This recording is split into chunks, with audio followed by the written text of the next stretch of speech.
Hi friends, నేను మీ RJ Madhu Karthik. మనందరికీ ghost stories అంటే చాలా ఇష్టం కదా. ఎంత భయపడతామో అంతే క్యూరియాసిటీ ఉంటుంది. మరి అలాంటి రియల్ లైఫ్ పారానార్మల్ ఇన్సిడెంట్స్ గురించి తెలుసుకుందామా? ఈరోజు వెస్ట్ గోదావరి డిస్ట్రిక్ట్లో జరిగిన ఒక ట్రూ ఇన్సిడెంట్ గురించి చెప్పబోతున్నాను. ఈ స్టోరీ రవికిరణ్ అనే ఒక పర్సన్కి జరిగిన ఒక భయంకరమైన సిచ్యువేషన్కి సంబంధించింది. అతను ఏలూరు నుంచి హైదరాబాద్కి వెళ్ళే వాల్వో బస్ డ్రైవర్. నా పేరు రవికిరణ్. నేను ఏలూరు నుంచి హైదరాబాద్ వెళ్ళే వాల్వో బస్ డ్రైవర్ని. అయితే ఈ డ్రైవింగ్ కూడా నాకు కొంచెం కష్టం అనిపించి మా ఊర్లోనే ఒక జమీందార్ గారి దగ్గర పనిలో చేరాను.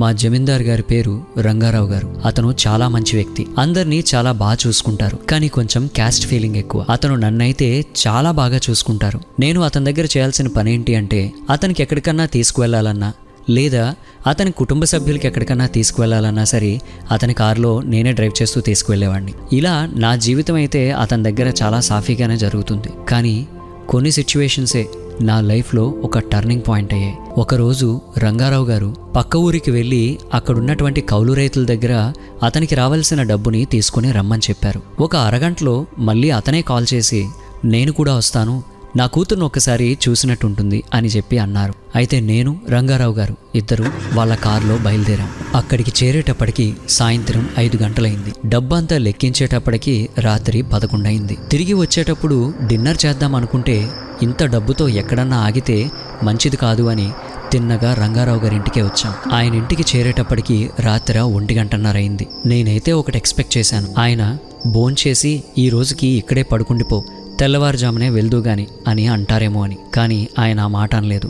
చేతికి బైక్ కీస్ ఇచ్చారు. ఆ బైక్ తీసుకొని నేను మా ఊరికి బయలుదేరాను. రంగారావు గారి ఇంటి దగ్గర నుంచి మా ఇంటికైతే దాదాపు 40 నిమిషాలు టైం పడుతుంది. మరి ఆ దారంతా కూడా చాలా చీకటిగా ఉంటుంది. ఓ పక్క వాగు. ఈ వాగు మా ఊర్లో చాలా ఫేమస్. ఎందుకు అనంటే అందరూ అక్కడికే వచ్చి చక్కగా టైం స్పెండ్ చేస్తూ ఉంటారు. ఇక్కడ మరో స్పెషాలిటీ ఉందండి. ఈ వాగు వెళ్ళి గోదావరిలో కలిసే ఒక కాల్వలోకి పడుతుంది. ఆ ఏరియా అంతా చుట్టూ చెట్లు, మధ్యలో ఈ వాటర్ ఫాల్ ఎంత అందంగా ఉంటుందో. వర్షం పడితే చాలు అందరం అక్కడే ఉంటాం. ఆ వాటర్ ఫాల్లో అయితే మేము ఎంత బాగా ఆడుకునే వాళ్ళం అంటే, ఒకరోజు నాకు సెలవు దొరికింది. నేను ఎక్కడికి వెళ్ళాలని అనుకోలేదు, ఇంట్లోనే రిలాక్స్ అవుదాం అనుకున్నాను. అయితే మా ఫ్రెండ్స్ కాల్ చేసి అక్కడికి రమ్మని ఒకటే ప్రెషర్. సరే వెళ్దామని అక్కడికి వెళ్ళాను.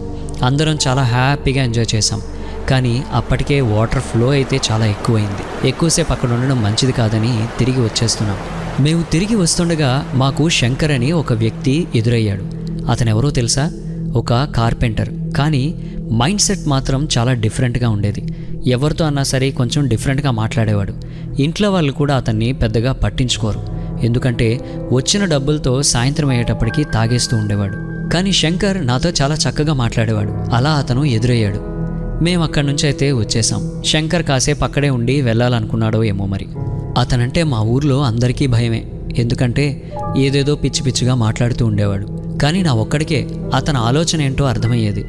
మరి ఇది మా ఊరు గురించి. నా చిన్న ఊరు, కొంతమంది స్నేహితులు, తెలిసిన ఒక్క శంకర్. మరి ఈ ఊరిని దాటుకుంటూనే రంగారావు గారి ఇంటి దగ్గర నుంచి మా ఊరికి రావాలి. మరి ఆ రోజు రంగారావు గారి ఇంటి దగ్గర రాత్రి 1:30 అయింది. బైక్ స్టార్ట్ చేసి ఒక్కడనే వస్తున్నాను. చుట్టూ చిమ్మ చీకటి, ఎటు చూసినా ఏమీ కనిపించడం లేదు. బైక్ లైటింగ్ కూడా కొంత దూరం మాత్రమే కనిపిస్తుంది.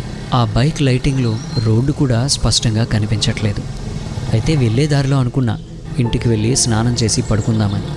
మరి అప్పటికే ఆలస్యమైంది కదా. స్నానం చేసి పడుకుంటే టైం సరిపోదు, పొద్దున్నే మళ్ళీ తిరిగి రావాలని డైరెక్ట్గా వెళ్ళి పడుకుండిపోదాం అనుకున్నాను.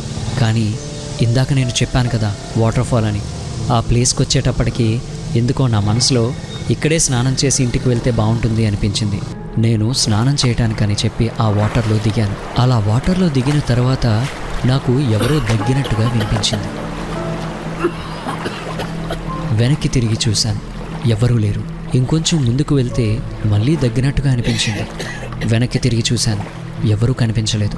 సరే ఇదేదో నా భ్రమ అని అక్కడి నుంచి కొంచెం ముందుకు వెళ్ళాను. ఆ తర్వాత దగ్గు ఆగకుండా వినిపించింది. ఈసారి వెనక్కి తిరిగి చూస్తే ఎవరో ఒక వ్యక్తి నా బండి దగ్గరే కింద కూర్చొని 2 మోకాళ్ళ మధ్య తల పెట్టుకుని నవ్వుతున్నారు. అది చూసిన తర్వాత నాకు చాలా భయం వేసింది. ఆ తర్వాత ఎవరు అని అడిగితే శంకర్ గొంతు వినిపించింది.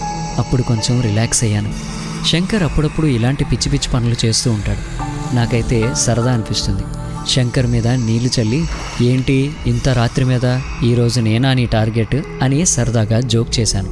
శంకర్ అయితే ఒకటే చెప్పాడు, నేనిక్కడున్నానని మా వాళ్ళతో చెప్పు అన్నాడు. చెప్పడం ఏంటి శంకర్, నేను స్నానం చేసి వచ్చాక నిన్ను మీ ఇంటి దగ్గరే దింపుతాను, దా నా బండి ఎక్కుదు గాని అన్నాను. శంకర్, నేను రాను, నేనిక్కడున్నానని మా వాళ్ళతో చెప్పు అన్నాడు. నాకు అర్థం కాలేదు. ఎందుకు శంకర్, నువ్విక్కడున్నావని మీ వాళ్ళతో చెప్పాల్సిన అవసరమేముంది అని నేను అన్నాను. అది నీకు అనవసరం, నేనిక్కడున్నానని మా వాళ్ళతో చెప్పు అన్నాడు.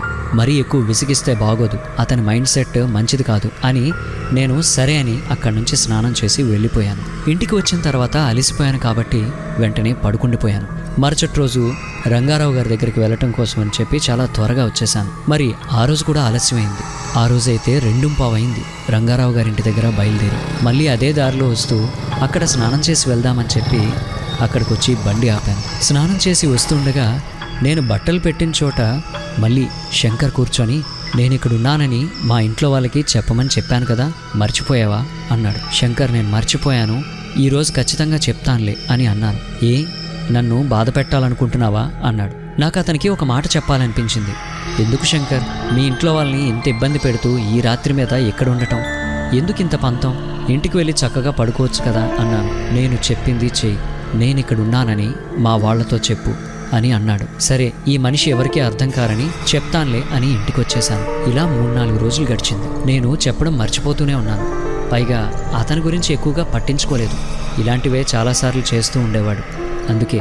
కానీ ఒకరోజు ఆ తోవులో అలా వస్తూ బండి అక్కడికి వచ్చి ఆపిన తర్వాత శంకర్ నా మీద చాలా కోపంగా మాట్లాడాడు. సరే, ఈసారి నేను ఖచ్చితంగా చెప్తానులే అని చెప్పి నేను మా ఇంటికి వచ్చేశాను. ఇంటికి వచ్చేటప్పటికి రోజు ఆలస్యం అవుతుందని మా అమ్మ నన్ను తిట్టింది. భోజనం వడ్డించి పక్కనే కూర్చొని ఎప్పుడూ నాతో మాట్లాడేది. ఆ మాటల్లో శంకర్ మన ఊరు చివరున్న ఆ వాటర్ ఫాల్ దగ్గర కనిపిస్తున్నాడు రోజు, అక్కడికి ఎందుకు వెళ్ళాడు అని నేను మా అమ్మని అడిగాను. మా అమ్మ ఒకటే చెప్పింది, వాడు పిచ్చోడు, ఎప్పుడు ఎక్కడుంటాడో తెలియదు, ఇలాగే ఇంట్లో వాళ్ళని విసిగిస్తూ ఉంటాడు. 4-5 రోజుల నుంచి వాళ్ళ ఇంట్లో వాళ్ళందరూ వెతుక్కుంటున్నారు, నువ్వు మాత్రం వాడి జోలికి వెళ్ళకు, అలాగే వాడి విషయంలో దూరకు అని చెప్పి అన్నది. భోజనం చేసిన తర్వాత నేను బయటికి వెళ్ళి మంచం మీద పడుకున్నాను. కాసేపటికి నాకెందుకో ఊపిరాడలేనట్టు అనిపించింది. చేతులు కాళ్ళు కదలటం లేదు. లెగుద్దామన్నా లెగలేకపోతున్నాను. ఎవరినన్నా పిలుద్దామంటే నోరు బయటికి రావట్లేదు. ఏంటా అని కళ్ళు తెరిచి చూసేటప్పటికీ శంకర్ నా మీద కూర్చొని నా మెడని గట్టిగా పట్టుకొని ఉన్నాడు. నా గురించి నీకు చెప్పమన్నాను, కానీ నువ్వు చెప్పట్లేదు. ఏ, ఆఖరికి నీకు కూడా నేనంటే అంత అలసైపోయానా అని అన్నాడు. శంకర్, నేను చెప్తాను, నువ్వెందుకు అంతలా ఫోర్స్ చేస్తున్నావు, అసలు ఏమైంది అని అడిగితే, అదంతా నీకు అనవసరం, నేను అక్కడున్నానని మా వాళ్ళకి చెప్పు అని అన్నానా లేదా, అది నువ్వు ఎప్పుడు చెప్తావు, లేదా నాతో పాటు నిన్ను కూడా తీసుకువెళ్ళమంటావా అన్నాడు. నాకేమీ అర్థం కాలేదు. కానీ సరే శంకర్, పొద్దున్న లేవగానే నేను వెళ్ళి చెప్తానులే, నువ్విప్పుడు కంగారు పడకు, వెళ్ళి పడుకో అన్నాను. తెల్లవారుజామునే లేచి నేను శంకర్ ఇంటికి వెళ్తున్నాను. దారిలో మా స్నేహితుడు కనిపించాడు. ఏరా, ఈ టైంలో శంకర్ వాళ్ళ ఇంటికి వెళ్తున్నావు, ఇంత ఎర్లీగానా, అసలు అక్కడ నీకేం పని అని అడిగాడు.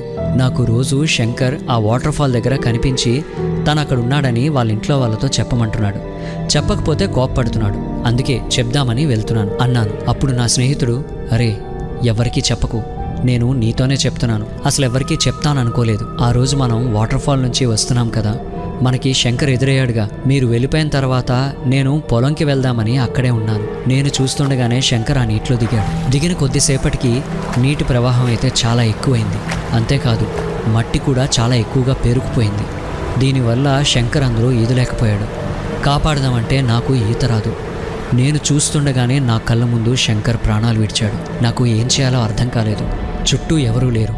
మరి ఆ నింద నా మీద పడుతుందేమో అనే భయానికి నేను అక్కడి నుంచి వెంటనే వచ్చేశాను. ఎవరికన్నా చెప్తే నా మాటలు నమ్ముతారో లేదో అని భయం వేసి ఈ రోజు వరకు నేను ఎవరికీ చెప్పలేదు, నీకే చెప్తున్నాను అని అన్నాడు. వెంటనే నాకు చాలా భయం వేసింది. శంకర్ వాళ్ళ ఇంటికి వెళ్ళి జరిగిందంతా చెప్పాను. ఊర్లో వాళ్ళంతా కూడా ఆ వాటర్ ఫాల్ దగ్గరికి వచ్చారు. జేసీబీతో అక్కడ మొత్తం కూడా పూడిక తీయిస్తే లోపల శంకర్ డెడ్ బాడీ అయితే కనిపించింది. అయితే ఈ 4-5 రోజులు నాతో మాట్లాడింది శంకర్ ఆత్మ అన్నమాట. ఈ విషయం నాకు తెలిసేటప్పటికీ కాళ్ళు చేతులు ఆడలేదు. అప్పుడు నేను అంతగా పట్టించుకోలేదు. కానీ మళ్ళీ అదే రూట్లో నేను ఇంకొక రోజు రావాల్సి వస్తే ఒంటరిగా ఎలా రాగలను అని చాలా భయం వేసింది. ఇది ఫ్రెండ్స్, నా జీవితంలో జరిగింది. విన్నారుగా, ఇంకా మరిన్ని స్టోరీస్ కోసం ఫాలో అవ్వండి రెడ్ ఎఫ్ఎం తెలుగు పేజ్.